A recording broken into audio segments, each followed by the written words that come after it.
What happens when the rules of war become the very chains that hold your own soldiers back?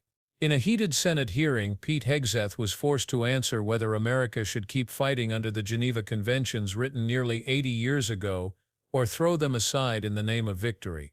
Senators accused him of flipping on women in combat, dodging on torture, and leaving Ukraine out of America's defense priorities. At stake isn't just battlefield tactics, but the soul of the nation itself. Are we still bound by principle, or are we now ready to rewrite the rules of war? From the moment Senator Angus King opened his questioning, the air in the room shifted. King went straight for the jugular, pointing to Hegseth's own words from his 2024 book War on Warriors. Chairman, Mr. Hegseth, welcome to the committee. Thank you, Senator. You've made several references to your religion today. I share that devotion to Christianity, but I must say I've been reminded somewhat of Saul on his way to Damascus. You seem to have been converted over the last several weeks and several months. You wrote in your book just last year that, but if we're going to, this is the book War on Warriors, but if we're going to send our boys to fight, and it should be boys, we need to unleash them to win. Later on, our boys should not fight by rules written by dignified men. Which is it? Is it only boys can fight? I mean, you've testified here today that you believe in women in combat, but you didn't just last year. How do you explain your conversion? Senator, my testimony is clear. Writing a book is different than being Secretary of Defense, and I look forward to leading the men and women of our military. And my comment there, Senator, was about the burdensome rules of engagement that members of our generation, men and women, have seen on the battlefield. And one thing President Trump changed in meaningful ways that led to meaningful developments on the battlefield. When President Trump took control in the first term, ISIS was raging across Iraq. And as someone who spent a lot of time there with other men and women who invested in that mission, it was a very difficult moment to see the black flag of ISIS fly. And what President Trump did was untie the hands of warfighters. He changed the rules of engagement, untied the hands of warfighters, and allowed them to complete their mission and crush ISIS. It has not just tactical implications, operational and strategic implications, how you allow warfighters to go about winning and fighting their wars. President Trump understands that, and within the laws of war and the Uniform Code of Military Justice, we are going to unleash warfighters to win wars so that wars don't drag on forever, as our generation has seen. So are you rejecting Title 18 and Title 42, I think, also has provisions that incorporate the Geneva Convention and the laws of armed combat? Are you saying that those laws should be repealed? That is the law of the land right now. Senator, we have laws on the books from the Geneva Conventions into the Uniform Code of Military Justice, and then underneath that you have layers in which standard or temporary rules of engagement are put into place. We fight enemies also, Senator, as our generation understands, that play by no rules. They use civilians as human shields. So are you saying they target that women and children? The Geneva Convention should not be observed? We follow rules. We follow rules, but we don't need burdensome rules of engagement that make it impossible for us to win these wars. And You're saying two different things. You're saying we follow rules, but we don't have to follow the rules in all cases. Is that correct? Senator, I'm making Senator, I'm making an important tactical distinction that warfighters will understand. That there are the rules we swear an oath to defend, which are incredibly important, and this committee understands and helps set them. And then there are those echelons above reality, from, corps to division to brigade to battalion, and by the time it trickles down to a company or a platoon or a squad level, you have a rules of engagement that nobody recognizes. And then it makes you incredibly difficult to actually do your job on the battlefield. That's the kind of assessment and look that an Army major will give to this process if I was confirmed to be the Secretary of Defense. Your quote is true understanding of that. Your quote in 2024, our boys should not fight by rules written by dignified men in mahogany rooms 80 years ago. That would be the Geneva Convention. America should fight by its own rules, and we should fight to win or not go in at all. Are you saying that the Geneva Convention provisions, which clearly outlaw torture of prisoners, should not apply in the future?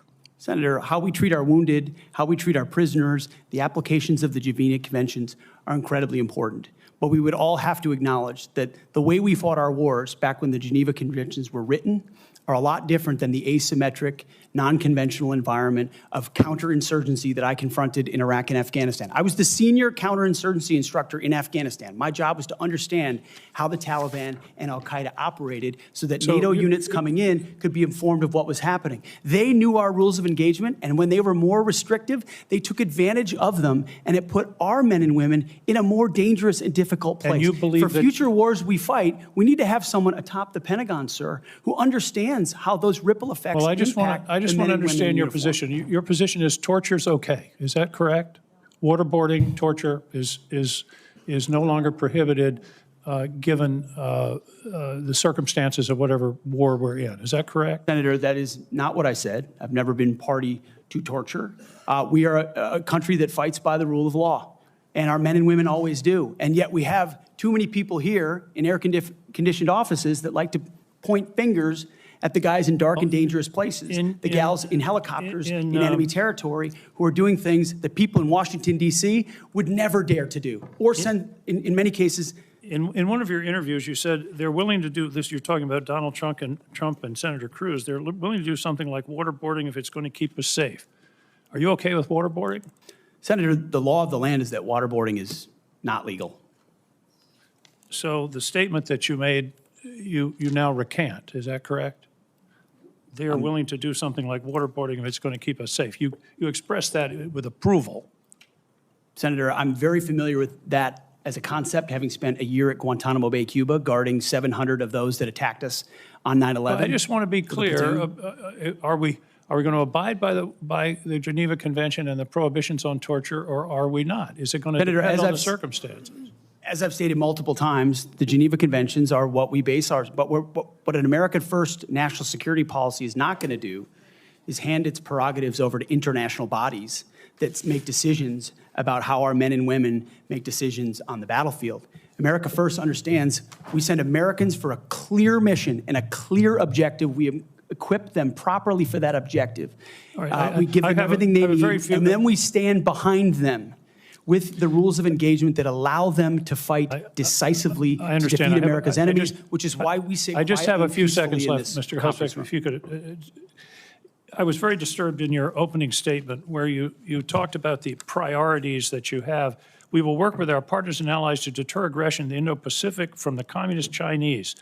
There's not a single mention in this statement about Ukraine or Russia. Is this code for we're going to abandon Ukraine? Senator, the president, that's a presidential level policy decision. He's made it very clear that he would like to see a end to that conflict. We know who the aggressor is. We know who the good guy is. We'd like to see it as advantageous for the Ukrainians as possible, but that war needs to come to an end. You talk a lot about deterrence of China. I would submit that Xi Jinping is watching what we do very carefully. If we abandon Ukraine, that would be the strongest signal possible to Xi Jinping that he can take Taiwan without significant resistance from this country. Thank you, Senator King.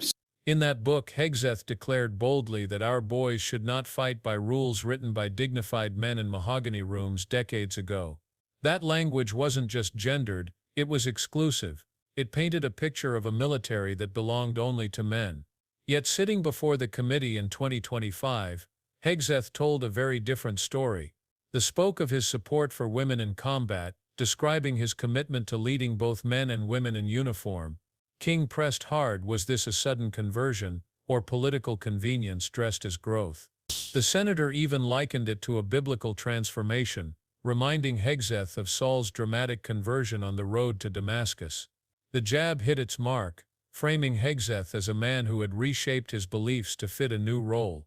For viewers at home, it raised the uncomfortable question, can we trust what's written in books, or what's sworn under oath? But women in combat were just the beginning. The real heart of the hearing came when King pressed on the rules of engagement. Hegseth defended his past criticisms of burdensome rules by pointing to President Trump's first term. Back then, Trump loosened the military's restraints and gave commanders more autonomy. The result, Hegseth argued, was decisive. ISIS crumbled faster than anyone predicted. For Hegseth, this was proof that untying the hands of warfighters worked.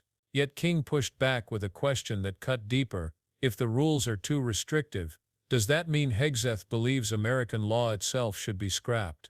Title 18, Title 42, and the Geneva Conventions, these are not suggestions, they are the law of the land. Would Hegseth abandon them for the sake of battlefield efficiency? He dodged repeal talk but admitted the layered system of rules often left soldiers in impossible positions. At the squad or platoon level, he said, the rules became so convoluted that no one recognized them anymore. To his critics, that sounded like a slippery slope toward discarding rules entirely, and that's when the hearing turned toward the Geneva Conventions themselves. King asked bluntly whether Hegseth wanted to see the decades-old framework abandoned. Hegseth's answer was complicated. He said the Geneva Conventions are still important, and that America should follow them when treating prisoners and the wounded. But then he argued that modern wars aren't the same as World War II. Counterinsurgencies in Iraq and Afghanistan, he explained, taught him that enemies exploited America's strict rules of engagement. The Taliban and Al-Qaeda studied those rules, and when restrictions tightened, they used civilians as shields or manipulated situations to make American troops hesitate. The implication was stark. By holding fast to the Geneva Conventions in their original form, America might be putting its own men and women in greater danger. King pounced on this contradiction, warning that blurring lines today could mean abandoning principles tomorrow. Which led to the most explosive part of the exchange, torture. Specifically, waterboarding. King cited comments where Hegseth had once seemed to praise Donald Trump and Ted Cruz for being willing to do something like waterboarding if it kept America safe. Sitting before the committee, Hegseth tried to back away, insisting waterboarding is illegal and that America fights by the rule of law. Yet he couldn't quite shake the shadow of his earlier remarks. King's line of questioning made the hearing feel like a litmus test. Was torture back on the table? For years, waterboarding has been condemned worldwide as torture. America prosecuted other nations for using it, only to flirt with its return in moments of fear. Hegseth's hesitation left the impression that, while the law might ban it today, tomorrow could be another story. To some, it sounded like moral compromise disguised as national security strategy. To others, it raised the chilling possibility that the United States could normalize tactics it once swore to oppose. Even as the conversation about torture simmered, King widened the scope. He moved from morality to global strategy, pointing to Hegseth's opening statement. In that testimony, Hegseth spoke at length about deterring aggression from China in the Indo-Pacific. But one thing was glaringly absent: Ukraine. For King, that omission was a flashing red light. Was this code for abandoning Ukraine? Hegseth's response was careful. He said Ukraine was a presidential-level decision, and the president had made clear he wanted an end to the conflict. He didn't deny support for Ukraine, but the lack of emphasis raised suspicions. King argued that pulling back from Ukraine would send the worst possible signal to Xi Jinping, that America lacked the will to defend Taiwan. If Ukraine were left to fend for itself, King warned, China might see it as an engraved invitation to move on Taiwan without fear of serious resistance. The clash revealed more than just policy differences. It exposed the divide between an America First agenda that risks isolation and a globalist view that insists American commitments abroad are essential for deterrence. At this point, the hearing had become about more than Pete Hegseth. It was about the identity of the United States in the 21st century. Do we still fight with principles, bound by laws written generations ago, or do we rewrite the rules to meet today's enemies on their own brutal terms? Hegseth argued for unleashing warriors to win wars quickly, cutting through bureaucratic red tape that drags conflicts out. King argued that in doing so, America might lose its moral high ground, the very foundation that sets it apart from the enemies it fights. The conversation left lingering questions about whether the trade-off is worth it, and who decides where the line should be drawn. In the end, the Senate hearing was less about one man's confirmation, and more about a nation at a crossroads. Women in combat, rules of engagement, the Geneva Conventions, torture, Ukraine, each piece of the puzzle points back to the same dilemma. Do we stick to principle, or bend morality for survival? The stakes aren't abstract. They're as real as the lives of soldiers in combat zones, as real as allies wondering if America will stand by them, and as real as adversaries calculating whether America still has the resolve to hold its ground. The truth is, the answers given in that room won't just shape one administration. They'll echo for years, influencing how America fights, how America is seen, and what America ultimately becomes. So what do you think? Should the United States fight by rules written long ago, or adapt to the brutal reality of modern enemies who honor no law? Is bending the rules survival, or surrendering the very values that make America worth defending? Let us know in the comments, and don't forget to like, share and subscribe for more deep dives into the stories shaping our world today.